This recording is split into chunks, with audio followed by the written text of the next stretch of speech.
بسم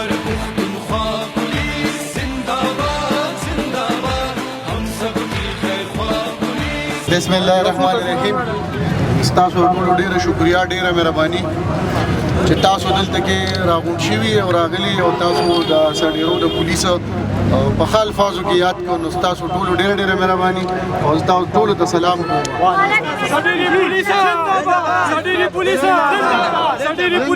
زنده‌باد.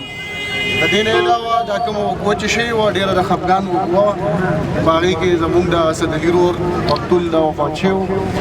الله دې درجات بلند کړي او تاسو دا ګیله و فضله باندې چې یاره مطلب دا پولیس پس کوي په دې کې، نو پولیس تاسو ته وکړل چې یاره مونږ په دې کې کاروایی وکړو او مونږ تاسو ته شو کړل چې تاسو ته نن لارې پته ولګېده.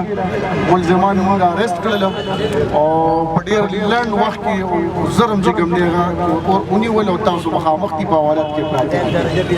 ډېره مهرباني تاسو بیا یو ځل ډېره مهرباني شکریا چې تاسو د خپل پولیس دغه حساب اپریشیټ کوئ. دې نه علاوه ان شاء الله چې نور هم څه خبره دروي مونږ تاسو خادمان یو او مونږ تاسو نوکران یو. مونږ تاسو د ټیکس نه تنخواه ملاويږي، نو مونږ ان شاء الله تاسو سره داسې شانه بشانه او تاسو نه امید لرو چې تاسو هم پولیس سره دغه حساب شانه بشانه ودرېږئ او کوپریشن سره سره کوئ.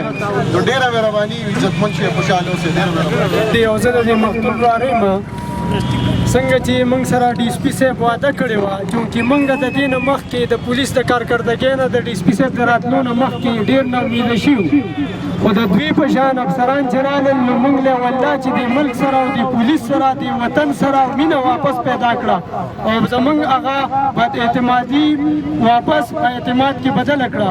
او موږ دا خواست کوو د دې صوبې مشرانو ته چې همداسې افسران را مخکې کړي، دوی له ترقۍ ورکړي، دوی له نور هم اختیارات ورکړي چې دې قوم ته انصاف ورکړي، دا ناسوران د دې معاشرې نه ختم کړي. دا د دې بهادري ده. دې ته موږ ټول قوم د عباس کلي خلک، د دې سیمې خلک د دې جرأت ته سلام کوو او آینده به هم د دوی ته چې څه د مرستې ضرورت وي نو موږ به یې کوو او دوی به انشاءالله د دې قوم او د دې ملک او د دې کلي او د دې سیمې همدغسې خدمت کوي. موږ ته د امید ساتو.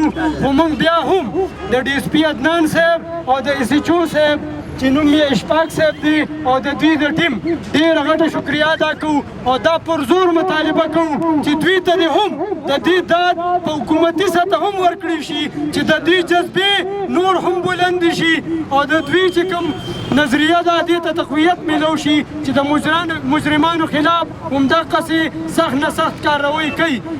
موږ د آی جي صاحب نه، د آر پی او صاحب نه او د ډي پي او صاحب نه دا مطالبه کوو چې په دې ښه کارکردګۍ باندې ډي اس پي صاحب له او اس ایچ او صاحب له خصوصي انعام ورکړي او دې له دې توصیفي اسناد دې ورکړي، ځکه چې دا عوام د دې نه ډېر خوشحاله دي او ډېر تاسو سره اتفاق کوئ.